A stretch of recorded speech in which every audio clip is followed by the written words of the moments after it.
દાદા શું નામ તમારું? નાનાભાઈ પરસોત્તમભાઈ હોળાંકી. સરસ. દાદા તમારું? માવજીભાઈ ટપુભાઈ હોળાંકી. શેના ફૂલ હે તમારા હાથમાં? કેવડાના. કેહુડાના? હા, ખાખરાના. ખાખરાના. ક્યારે થાય આ ફૂલ ક્યારે થાય? હા, ઉતાળી પાસે. ઉતાણી માથે. હા, આનાથી ફાયદો શું થાય? આ નાના બાળકને આ બહુ ગણ કરે. પેલો ઉનાળો હોય ને આને નવારે ને તો આ બહુ ગણ કરે. આ હારામ હારા કેવું. એટલે કેવી રીતના આનંદ નાવાનું કેવી રીતના? એટલે તાણ નાખીને ઊનું પાણી તડકાનું થાય ને એટલે નવા જ નાખવાનું.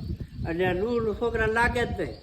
અત્યારે તો હોળી ધૂળેટી કે તમે હું ધુલાડી કહેતા હતા ને? ધુલાડી. હા, ધુલાડી. તમે રમતા હતા? હા, બહુ રમી. આને રમતા. એવું? હા, આ તો બહુ ગણ થાય. આને બીમાર પડી ગયું આનું પાણી પાઈ તો મટી જાય. એવું? હા, આ બહુ સારા. કેસુડાનો રસ તમે પાઈ દો ને તો આને મટી જાય. તમે કેવી રીતના ધુલાડી રમતા દાદા? એટલે આ કેવડા પલાળે અને માથે થોડોક રાણ રાખીને શીશું ભરીને છોકરા રોળી દેતા. એવું? હા, એ વખતે પણ એ માહોલ એવો હોય છે ને? હા, આનો રંગ બહુ થાય સારો.